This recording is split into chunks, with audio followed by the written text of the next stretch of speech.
Stadion Gelora Sriwijaya Jakabaring Palembang menjadi salah satu stadion yang ditunjuk PSSI sebagai calon tuan rumah penyelenggara Piala Dunia U20 2021 mendatang. Sebagai persiapan, PT JSC pengelola stadion segera melakukan proses perbaikan serta mempercantik kawasan stadion yang rencananya dimulai Agustus nanti. Perbaikan meliputi penggantian, pemberian nomor, hingga pengecatan ulang kursi stadion. Selain itu akan mengganti bangku pemain sesuai dengan standar FIFA, serta melakukan perawatan rumput lapangan. Meski hanya melakukan proses perbaikan ringan, pengelola memastikan seluruh pekerjaan akan dilakukan dengan serius.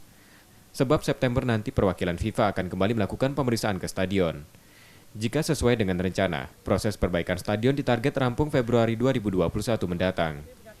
Itu semua kita lakukan perbaikan.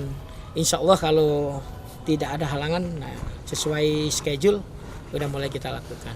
Ya target yang kita lakukan nanti di akhir Februari udah harus selesai semuanya. Karena awal Maret kita akan membuat semacam tes event ya sebelum game time tersebut. Kita akan buat tes event. Tujuannya tes event itu apa? Agar kita tahu kekurangan kita apa, baik kekurangan venue-nya, kekurangan SDM-nya maupun kekurangan lain agar masih ada waktu untuk diperbaiki. PT JSC dan 4 stadion pendukung lainnya yang berada dalam satu kawasan di Kompleks Olahraga Jakabaring Palembang menjadi keunggulan tersendiri bagi Sumsel sebagai calon tuan rumah Piala Dunia U20 nanti.